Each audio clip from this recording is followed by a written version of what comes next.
नमस्कार विद्यार्थी मित्रांनो, आजच्या व्हिडिओमध्ये आपण स्कॉलरशिपच्या एक्झामसाठी अत्यंत महत्त्वाचा असणारा नफा तोटा हा टॉपिक पाहणार आहोत। तर आजच्या व्हिडिओमध्ये आपण या आधीच्या वर्षी स्कॉलरशिपच्या एक्झाममध्ये विचारले गेलेले प्रश्न तसेच नफा तोटा या टॉपिकशी संबंधित सर्व संकल्पना पाहणार आहोत। व्हिडिओ अत्यंत उपयुक्त असणार आहे, त्यामुळे व्हिडिओ शेवटपर्यंत पहा। सुरुवात करूया आजच्या व्हिडिओला। खरेदी किंमत म्हणजे काय? तर वस्तू ज्या किमतीला आपण विकत घेतो त्या किमतीला आपण काय म्हणतो? खरेदी किंमत असं म्हणतो। वस्तू आपण ज्या किमतीला विकत घेतो त्याला खरेदी किंमत असं म्हणतो। विक्री किंमत म्हणजे काय? वस्तू ज्या किमतीला विकतात ती म्हणजे विक्री किंमत असते। आपण वस्तू ज्या किमतीला विकतो त्या किमतीला विक्री किंमत म्हणतात। नफा म्हणजे काय? आता खरेदी किमतीपेक्षा विक्री किंमत जेव्हा जास्त असते तेव्हा नफा होतो। जेव्हा खरेदी किमतीपेक्षा विक्री किंमत जास्त असते, उदाहरणार्थ समजा खरेदी किंमत 100 रुपये आहे, 100 रुपये खरेदी किंमत आहे आणि विक्री किंमत 110 रुपये, तेव्हा काय होतो? नफा होतो। कारण खरेदी किमतीपेक्षा विक्री किंमत जास्त आहे म्हणून या ठिकाणी नफा होतो। आता तोटा कधी होतो? खरेदीपेक्षा विक्री किंमत कमी असल्यास तोटा होतो। लक्षात ठेवायचं। समजा खरेदी किंमत आपण तीच ठेवू 100 रुपये आणि विक्री किंमत कमी करू, म्हणजे खरेदीपेक्षा विक्री किंमत कमी, समजा 90 रुपये विक्री किंमत आहे, तर अशा वेळेस काय होतो? तोटा होतो। आता इथं 100 रुपये खरेदी किंमत होती, विक्री किंमत 110 रुपये, म्हणजे या ठिकाणी 10 रुपये नफा झाला। या ठिकाणी तोटा होण्यासाठी काय केलं आपण? खरेदीपेक्षा विक्री किंमत कमी केली, म्हणजे खरेदी किंमत 100 रुपये होती आणि विक्री किंमत 90 रुपये, म्हणजे 10 रुपये या ठिकाणी तोटा झाला। यानंतर आपण पाहूया काही महत्त्वाची सूत्र।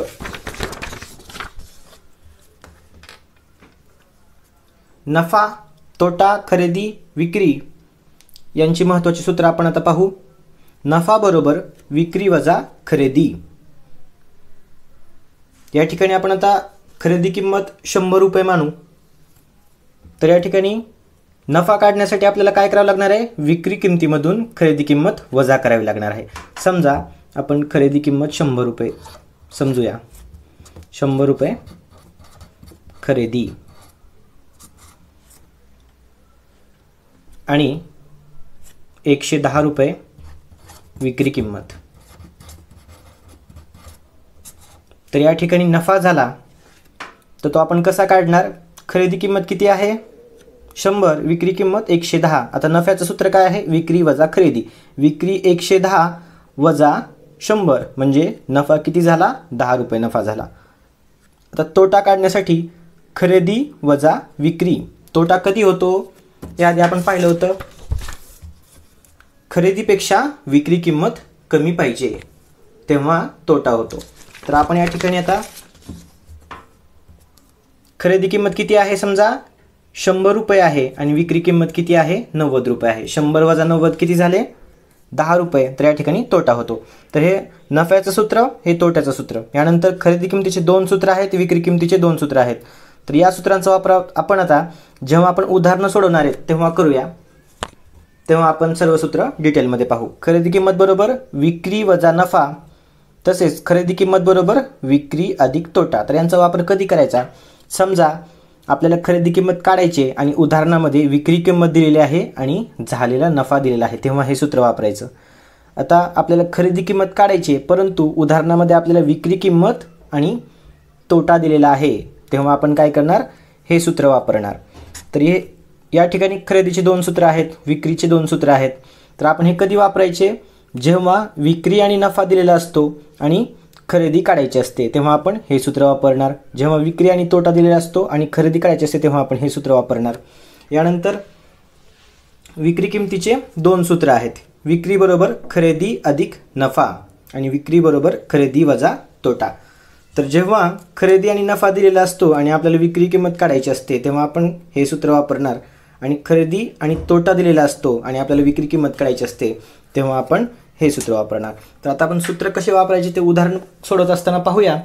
सुरुवात करूया आता उदाहरण सोडवायला। उदाहरण क्रमांक 1 पाहू।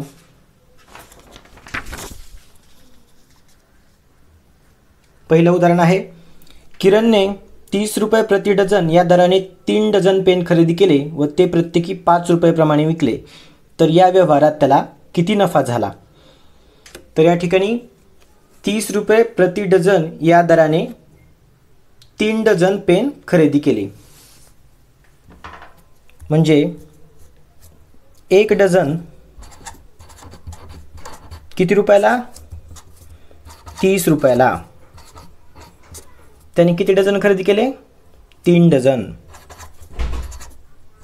तर आपण आता 3 डझनची किंमत या ठिकाणी काढू शकतो. 3 डझनला किती? या ठिकाणी तिरकस गुणाकार करायचा आणि किंमत काढायची.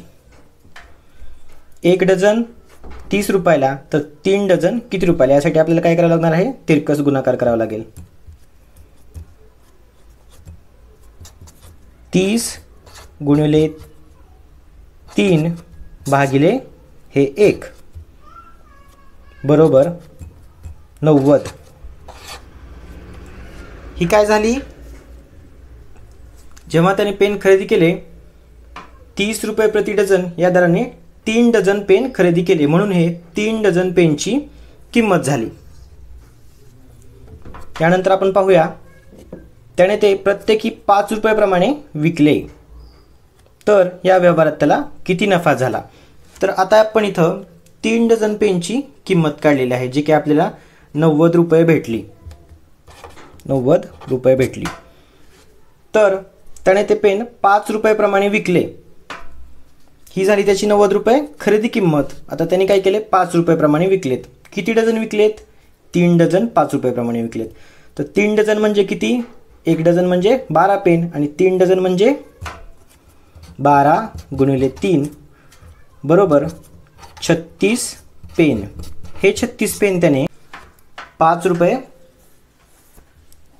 प्रति पेन याप्रमाणे विकलेले आहेत. तर आपण काय करणार आता? त्याची विक्री किंमत काढण्यासाठी 36 गुणिले 5 करणार बरोबर 6 पंचे 30, 30ला 0, 5 त्रिक 15, 15 आणि 3 18, 180 रुपये. म्हणजे या ठिकाणी काय झालं?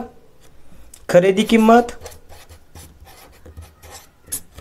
90 रुपये झाली आणि विक्री किंमत किती झाली?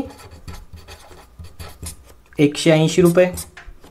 तर या ठिकाणी आपल्याला व्यवहारात किती नफा झाला हे काढायचं आहे. आपण खरेदी किंमत काढली 90 रुपये आणि विक्री किंमत काढली 180 रुपये.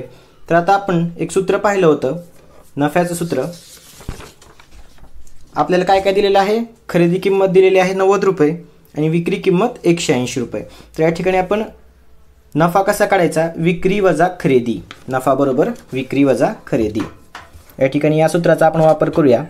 नफा बरोबर विक्री वजा खरेदी. विक्री किती आहे? 180 वजा खरेदी आहे 90 बरोबर आपलं उत्तर किती आलं? 90 रुपये नफा. हे झालं आपलं उत्तर. या ठिकाणी त्याला 90 रुपये नफा झाला. यानंतर पुढचं उदाहरण पाहूया. एक वस्तू 650 रुपयास विकली असता 50 रुपये तोटा होतो. जर ती 800 रुपयास विकली तर किती नफा होईल? असं हे उदाहरण आहे. तर आता हे उदाहरण पाहत असताना एक वस्तू 650 रुपयात विकली म्हणजे विक्री किंमत किती आहे? आपण इथं लिहून घेऊ. विक्री 650, तोटा दिलेला आहे या ठिकाणी. ही सर्व माहिती आपण पहिल्यांदा लिहून घ्यायची. 50 रुपये, हे 650 रुपये. जर ती 800 रुपयास विकली तर किती नफा होईल? तर या ठिकाणी विक्री आणि तोटा दिलेला आहे. तर आपल्याला खरेदी किंमत काढण्यासाठी याचा वापर होऊ शकतो. तर खरेदी आपल्याला काढायची म्हणलं, विक्री आणि तोटा दिलेला आहे. तर खरेदी किमतीचं हे सूत्र आपण वापरू शकतो. खरेदी बरोबर विक्री अधिक तोटा. म्हणजे त्याने ती किती रुपयाला खरेदी केली असेल? खरेदी बरोबर विक्री अधिक तोटा. विक्री किती आहे? 650 अधिक तोटा किती? 50 बरोबर 700 रुपयाला ती वस्तू त्याने खरेदी केली असेल. तर आता या ठिकाणी आपल्याला खरेदी किंमत निघाली. यापुढे काय दिलेलं आहे, जर ती 800 रुपयास विकली तर किती नफा होईल. आता या ठिकाणी 700 रुपये ही खरेदी किंमत झाली आणि पुढे काय सांगितलंय, विक्री किती होणार आहे. आता विक्री किंमत 800 रुपये. 700 रुपयास घेतली आणि 800 रुपयास विकली, म्हणजे या ठिकाणी 100 रुपये नफा होणार आहे. नफा बरोबर काय, विक्री वजा खरेदी. 800 वजा 700 केलं, 100 रुपये नफा होणार आहे. तर पाहूया यापुढचं उदाहरण. रोहितने 3.5 रुपयानं एक पेन्सिल याप्रमाणे 3 डझन पेन्सिल विकत घेतल्या व त्या सर्व पेन्सिली 150 रुपयाला विकल्या, तर या व्यवहारात त्याला नफा किंवा तोटा किती होईल. हा प्रश्न स्कॉलरशिपच्या परीक्षेमध्ये 2017ला आलेला आहे. हा प्रश्न सोडू आपण आता. रोहितने 3.5 रुपयांना एक पेन्सिल याप्रमाणे 3 डझन पेन्सिल विकत घेतल्या. तर आता 3 डझन म्हणजे किती हे पहिल्यांदा आपण काढू. 3 डझन पेन्सिल म्हणजे किती, 12 गुणिले 3. एका डझनमध्ये 12 पेन्सिल येतात, म्हणून 3 डझनमध्ये 36 पेन्सिल येतील.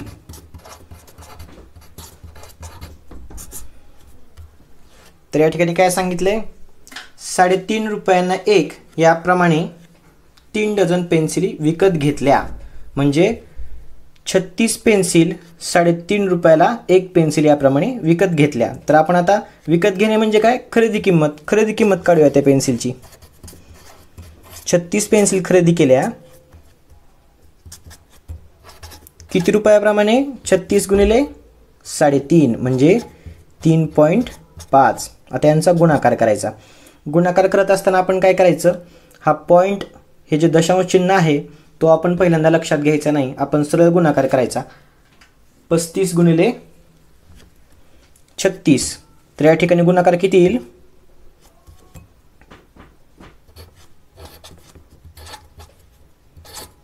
1260 असा गुणाकार 36 गुणिले 35चा येतो. तर या ठिकाणी गुणाकार झाल्यानंतर आपण काय करायचं, हा जो पॉईंट दिलेला आहे तो एका अंकानंतर आहे, बरोबर. फक्त 5 आहे, त्याच्यानंतर हा पॉईंट दिलेला आहे, म्हणून आपण काय करायचं, या संख्येमधील उजवीकडून एका अंकानंतर पॉईंट देऊन टाकायचा. या ठिकाणी पॉईंट दिला. पॉईंट दिल्यानंतर ही किंमत किती झाली, 126 झाली. या शून्याला काही किंमत नसते. तर खरेदी किंमत किती झाली आता पेन्सिलची, 126 रुपये खरेदी किंमत झाली. यानंतर काय सांगितले, त्या सर्व पेन्सिली 150 रुपयाला विकल्या. मग आता खरेदी किती, 126. आता विक्री किती आहे ती लिहून घेऊ आपण. विक्री बरोबर 150. आता खरेदी दिलेली आहे, विक्री या ठिकाणी आहे 150. 126 रुपयाला घेतल्या आणि 150 रुपयाला विकल्या, म्हणजे काय, या ठिकाणी नफाच झालेला असेल, कारण खरेदी किंमत कमी आहे आणि विक्री किंमत जास्त आहे. तर नफा किती झाला यासाठी आपण एक सूत्र वापरू. आता नफा बरोबर विक्री वजा खरेदी. विक्री किती आहे, 150 रुपयाला त्याने विकल्या, 126 रुपयाला आपण किंमत काढलेली आहे, ती खरेदी किंमत होती. 150 वजा 126 बरोबर या ठिकाणी उत्तर आलं 24. 24 रुपये त्याला नफा होणार का तोटा होणार, नफा होणार आहे. अशा प्रकारे आपण हे उदाहरण सोडवलेलं आहे. तर विद्यार्थी मित्रांनो, नफा तोटा या टॉपिकवरचे आणखीन महत्त्वाचे प्रश्न आपण पुढच्या व्हिडिओमध्ये पाहू. तुम्हाला जर हा लेक्चर आवडला असेल तर व्हिडिओला लाईक करा, चॅनलला सबस्क्राईब करा व बेल आयकॉन क्लिक करा, म्हणजे दररोज येणारे नवीन नवीन व्हिडिओज तुमच्यापर्यंत पोहोचत राहतील. भेटूया पुढच्या व्हिडिओमध्ये. थँक्यू.